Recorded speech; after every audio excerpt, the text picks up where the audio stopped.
TV रख के पास पागल हुई सास। आजकल वर्मा जी की पत्नी देवकी जी केबल पर रियलिटी शोज देख देख कर बहुत कुछ सीख रही हैं। जैसे आज तो वो सुबह सुबह बेसुरे आलाप ले रही हैं। सारे गामा माँ जी, सारे गामा पाधा नीसा होता है। अरे वो तो सब गाते हैं, ये मेरा स्टाइल है। आवाज तो कम कर लीजिए माँ जी, पर्दे फट जाएंगे कान के। ये कहो कि पर्दों में आग लग जाएगी। देखना, मेरी आवाज सुन के जज आग लगा देगी, आग लगा देगी, तू तो आग लगा देगी, ऐसा बोलेंगे। सरिता वहां से परेशान होकर चली जाती है और सास रियाज जारी रखती है। सारे गाओ, सारे नाचो। तभी बाबूजी दुकान से लौटते हैं। अरे देवकी, क्यों तानसेन बनी हुई है? कान से खून निकालोगी क्या? अरे क्या हुआ, रियाज तो करने दो मुझे। इसको रियाज बोलते हैं? ऐसा लग रहा है जैसे घोड़े हिना रहा है। घोड़े पे बैठ के ही बम्बई जाऊंगी मैं तो, जब जज साहब कहेंगे कि देवकी तुम मुंबई आ रही हो। जज साहब, वो अदालत वाले? अरे नहीं नहीं, बड़े लोग हैं, आप नहीं जानते हैं। ओ मैं तो छोड़ चली अपना ये देश, बम्बई मुझे प्यारा लगे। गाना गाती हुई देवकी चली जाती है और बाबूजी अपनी सरफिरी पत्नी के इस संगीत प्रेम की चर्चा करने बहू के पास चले जाते हैं। अरे सरिता बेटा, सुनो तो, ये तेरी सास को क्या हुआ है बेटा? सुबह तो अच्छा भला छोड़कर गया था इसे। सिंगर बनेगी अब वो। सिंगिंग रियलिटी शो में जाने की सुबह से तैयारियां चल रही हैं इनकी। हाँ, अब तो कोयल के सुर मेंढक छेड़ेगा। हे भगवान, सद्बुद्धि दो इसे। इधर बाबूजी भगवान को कहते हैं और उधर राधा रानी प्रकट हो जाती है, देवकी की मोहल्ले की सबसे पक्की दोस्त। क्यों री देवकी, काहे इतना गला फाड़ रही है? कोई चीखने चिल्लाने का कंपटीशन है क्या?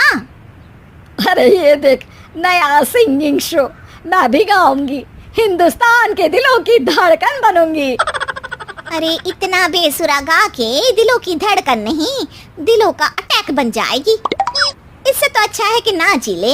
वैसे भी दिन भर मोहल्ले में नाचती तो रहती है तू, कभी इसके घर कभी उसके घर। देवकी को समझ में आ जाता है कि उसका गाना किसी को पसंद नहीं आ रहा। अगले दिन सरिता देखती है कि सास पैरों में घुंघरू बांध के नाच रही है। अरे माँ जी, क्या मंजुलिका बनी हुई है आज आप? अरे नाचने दे बहू, जब तक है जान जाने जहां मैं नाचूंगी। अरे माँ जी, अभी जान निकल जाएगी इतनी जोर से नाचेंगी तो। अरे अरे क्या कर रही हो? अरे दिख नहीं रहा, डांस कर रही हूँ। अरे जैसी तुम्हारी हरकत है, तुमको तो नागिन डांस करना चाहिए। वो भी करूंगी, भांगड़ा भी करूंगी, देखना जज मुझे देख के स्टैंडिंग ओवेशन देंगे। हाँ, स्टैंडिंग ओवेशन तो देंगे ही, ताकि खड़े होकर वहां से भाग सके तुम्हारा डांस देखकर। अरे कुछ ढंग की चीज करो, ये रोज क्या नया शुरू कर देती हो? सास को लगता है कि उसका डांस का सीन भी बिगड़ गया। अब वो टीवी देख के कोई और कलाकारी ढूंढने लगती है। तभी उसे टीवी पर खतरों के खतरनाक खिलाड़ी शो दिखता है, जिसमें लोग अलग अलग स्टंट करते हैं। बस देवकी को नया काम मिल जाता है। अगले दिन सुबह देवकी डंबल लेकर कसरत करने लगती है। माँ जी, ये क्या कर रहे हैं आप? अरे खली जैसे बनकर खलबली मचा दूंगी। कल मैंने खतरों के खतरनाक खिलाड़ी देखा और सोच लिया कि मुझे वही जाना है। हाँ बस। तभी वहाँ बाबूजी भी आ जाते हैं। अरे इतना भारी डंबल, अरे गिर मत जाना कहीं लेकर। अरे चुप करो, तुमसे कुछ नहीं होता इसका मतलब ऐसा नहीं कि मुझसे भी कुछ नहीं होगा। मैं तो खतरों के खतरनाक खिलाड़ी में जाने वाली हूँ। हाँ, मैं तो इस शो में तभी गया था जब तुमसे शादी हुई थी। तुमसे शादी करना भी खतरों के खतरनाक खिलाड़ी में जाने से कम थोड़ी ना है। अब रही है। अरे बहू, वो भारी वाला डंबल उठा कर ला तो। अरे ना माँ जी, आप संभाल नहीं पाओगी। अरे मैंने टीवी में देखा था, एक आदमी कार उठा लेता है, इतना तो मैं उठा ही सकती हूँ ना। बहू घबराते हुए भारी वाले डंबल माँ के हाथ में दे देती है।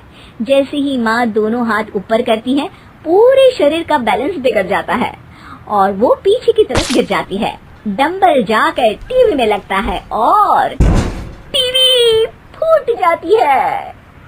माँ जी, उठिए माँ जी।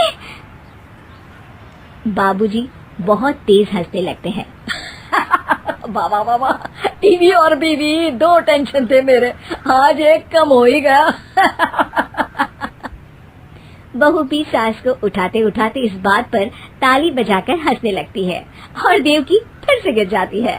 और इस बार देवकी भी अपनी बेवकूफी पे हंसी रोक नहीं पाती। स्वभाव के चलते वो घर के बाकी लोगों पर भी अपनी मान्यताओं का एक बंधन रखती थी।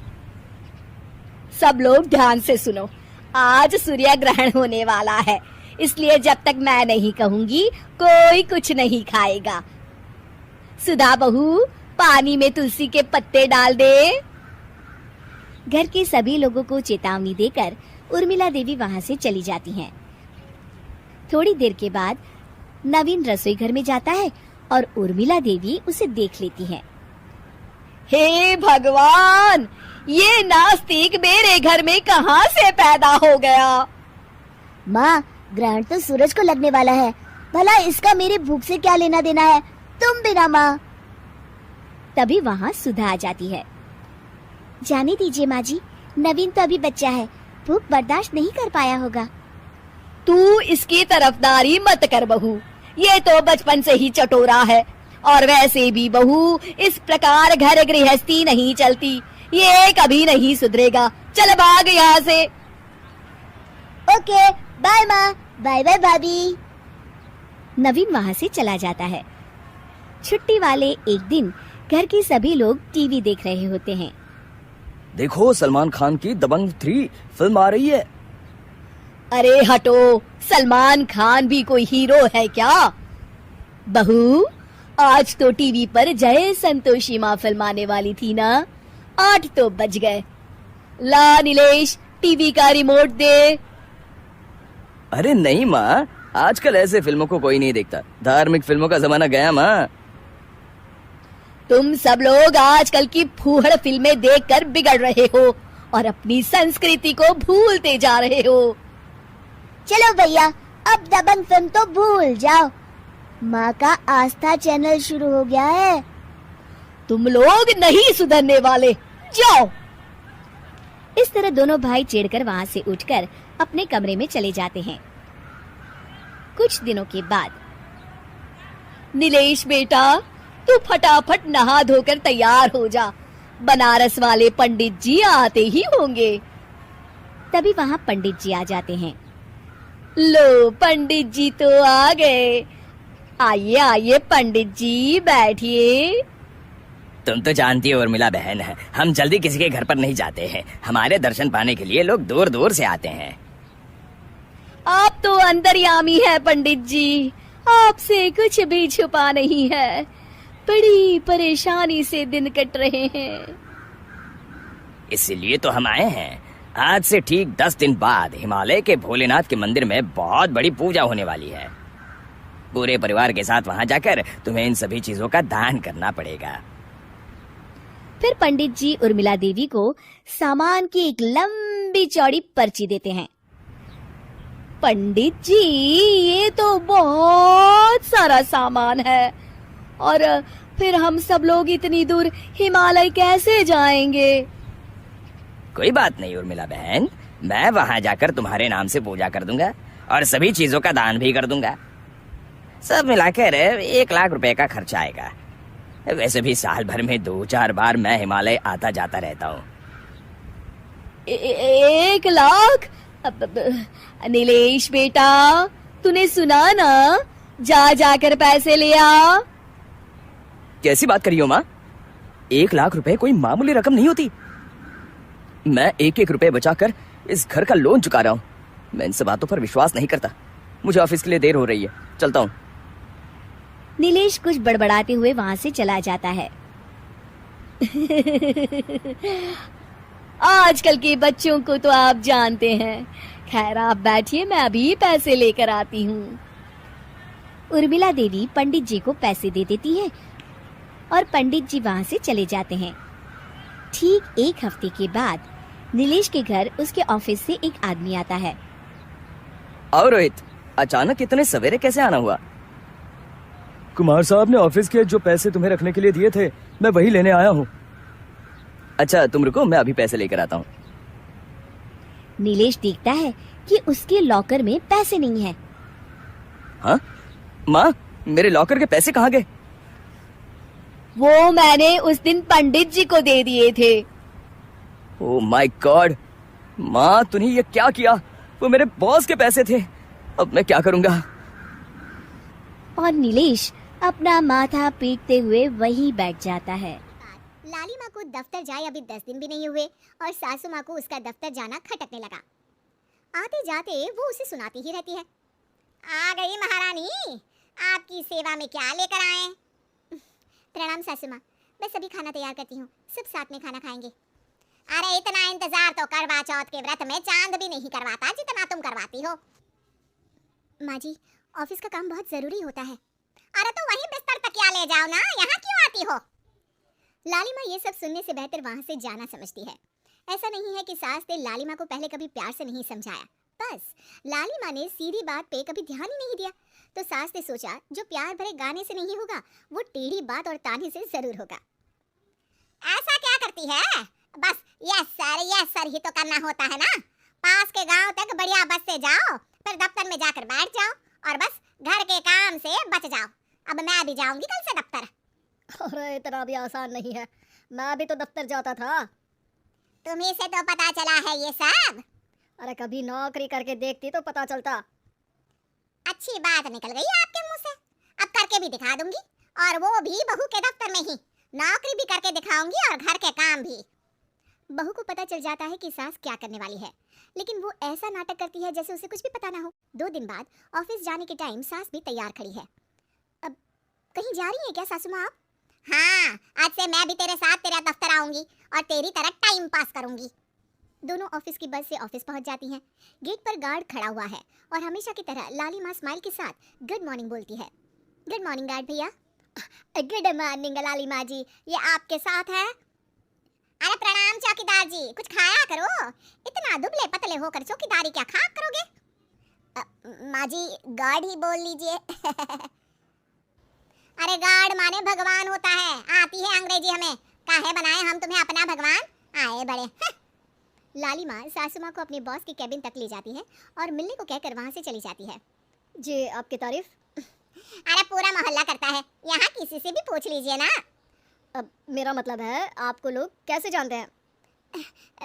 लाली माँ की सासू माँ। मेरा मतलब था कि आपका नाम क्या है? सिमरन देवी। अरे वाह, बहुत मॉडर्न नाम है। ऑफिस का नाम है, घर का नाम तो है मालती बाई। अच्छा, लालिमा इनकी जगह दिखा दो। है? ये मुझे अपनी जगह दिखाएगी? ये बहू है मेरी, इसकी ये हिम्मत? अरे मेरा मतलब है कि ये आपको बता दे कि आपको कहाँ बैठना है। चलो मैं ही आपको बता देता हूँ। लालिमा तुम अपना काम करो। अरे कोई काम नहीं करती ये, घर पे भी नहीं करती, यहाँ क्या खाक करेगी? लालिमा बॉस का लिहाज रखते हुए कुछ नहीं बोलती। बॉस खुद ही सासू माँ को एक डेस्क तक लेकर जाते हैं। देखिए आपको यहाँ बैठना है। अरे घूमने वाली कुर्सी पर? नहीं, मैं नहीं बैठूंगी, चक्कर आ जाएंगे। चकोटा या आसन लगवा दीजिए, आराम से बैठूंगी जमीन पर।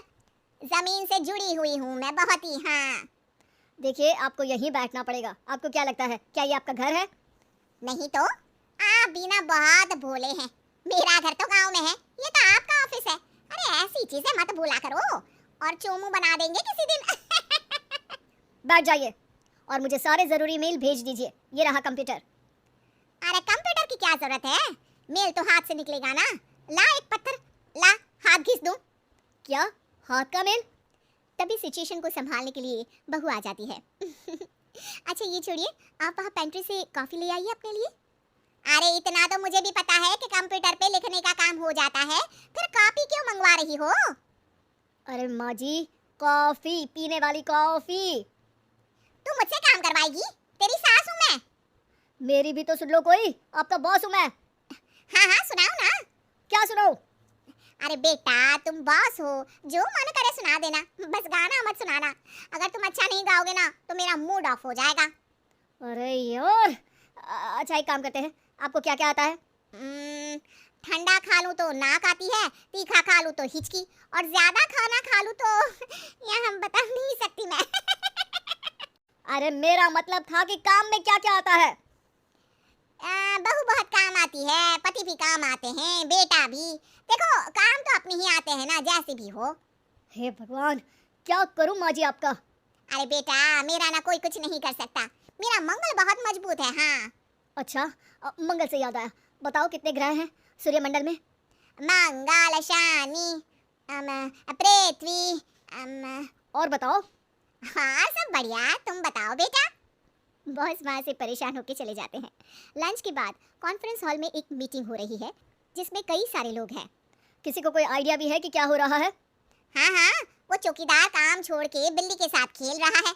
वो सुकड़ी मैम ना दिन भर से बगल वाले लड़के से खुसुर पुसुर कर रही है, और आपके कैबिन से आवाज आ रही है जिसमें आपको कोई गाली बक। बस बस, वो मेरे हेड है। मेरा मतलब था कि मार्केट में क्या हो रहा है? बाहर तो हल्की धूप निकली हुई है, ट्रैफिक वैसे बहुत ज्यादा है। आपको कहीं जाना तो नहीं ना? शाम को ही निकलना। हाँ अम्मा जी थोड़ी देर चुप रहिए, हम काम की बात कर रहे हैं। ओके बेटा, बूढ़े लोगों की सुनता ही कौन है भला इस जमाने में। तू भी चुप कर ले, जिस दिन तू बूढ़ा होगा ना पता चलेगा। माँ जी प्लीज। ठीक है देखो मुंह पे उंगली रख लेती हूँ बस। गाइस, कोई नया आइडिया लाना होगा। लास्ट मंथ हमारे प्रोडक्ट ने अच्छा परफॉर्म नहीं किया है मार्केट में। अब सॉरी सर। लालिमा, तुम कुछ प्रेजेंट करने वाली थी ना? लालिमा खड़ी होके अंग्रेजी में प्रेजेंटेशन देने लगती है। प्रेजेंटेशन के बाद तालियां बजती है। बहू सास के बगल में आकर बैठ जाती है। ये इतना सब तूने कब किया बहू? और अंग्रेजी तो पटर पटर पटर बोल रही थी तू। रात को बर्तन साफ करके इसी में ही लगी रहती हूँ। रात को जाके व्हाट्सएप नहीं चलाती रहती हूँ माँ जी। ऑफिस खत्म होते होते बॉस लालिमा और सासू माँ को कैबिन में बुलाते हैं। वेल डन लालिमा, गुड जॉब। नीलिमा की सासू माँ जी, आपकी बहू बहुत टैलेंटेड है, पूरी मेहनत से काम करती हैं। सो तो है। कैसा लगा हमारा ऑफिस आपको सासू माँ? ऑफिस तो अच्छा है, पर मुझे समझ नहीं आया। हम ऐसे बिना इंटरव्यू किसी को दफ्तर में काम नहीं करने देते, पर लालिमा के कहने पर हमने आपको इज्जत दी ताकि आप भी यहाँ आकर देख सके कि दफ्तर में टाइम पास नहीं बल्कि बाकी सब लोग काम करते हैं। आपको तो खुश होना चाहिए कि इतनी होनहार बहू मिली है आपको, घर और दफ्तर दोनों अच्छे से संभाल रही है। समझ गई। हाँ अब सॉरी यहीं बोल दूं कि मेल डालना पड़ेगा। लालिमा, बॉस और सासू माँ तीनों हंसने लगते हैं और सासू माँ को बहू रानी के काम की ऐसी अच्छी वीडियो देखने के लिए हमारे चैनल को लाइक और सब्सक्राइब करें।